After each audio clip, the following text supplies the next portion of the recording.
শুক্রবারের দিনটা অনেক ফজিলতপূর্ণ একটা দিন, যাকে ইয়াউমুল জুমা বলা হয়। আল্লাহ রাব্বুল আলামিন আকাশ এবং জমিন সৃষ্টি করেছেন ৬ দিনে। আর এই ৬ দিনের শেষ দিন হলো শুক্রবার। আল্লাহ রাব্বুল আলামিন আদম আলাইহিস সালাতু ওয়াস সালামকে সৃষ্টি করেছেন শুক্রবারে। আল্লাহ তাআলা আমাদের পিতা আদম আলাইহিস সালাতু ওয়াস সালামকে শুক্রবারে সৃষ্টি করেছেন। আর আদম আলাইহিস সালাতু ওয়াস সালামকে জান্নাতে প্রবেশ করাইছিলেন শুক্রবারে এবং জান্নাত থেকে বের করেছিলেন শুক্রবারে।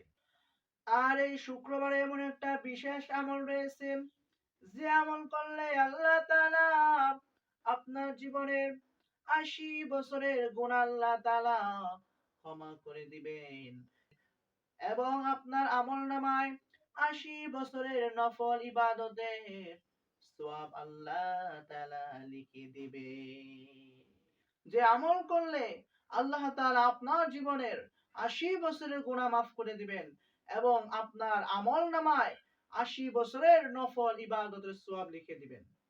বিশিষ্ট সাহাবী হযরত আবু হুরায়রা রাদিয়াল্লাহু তাআলা আনহু বর্ণনা করেন, রাসূলুল্লাহ সাল্লাল্লাহু আলাইহি ওয়াসাল্লাম বলেছেন, যে ব্যক্তি জুমার দিনে আসরের নামাজের পরে ওই স্থানে বসে আল্লাহুম্মা সাল্লি আলা মুহাম্মাদিন নাবিয়্যিল উম্মি ওয়া আলা আলিহি ওয়া সাল্লিম তাসলিমা, এই দুরূদ শরীফটি পাঠ করবে, আল্লাহ তাআলা তার জীবনের ৮০ বছরের গুনাহ মাফ করে দিবেন এবং তার আমলনামায় ৮০ বছরের নফল ইবাদতের সওয়াব লিখে দিবেন।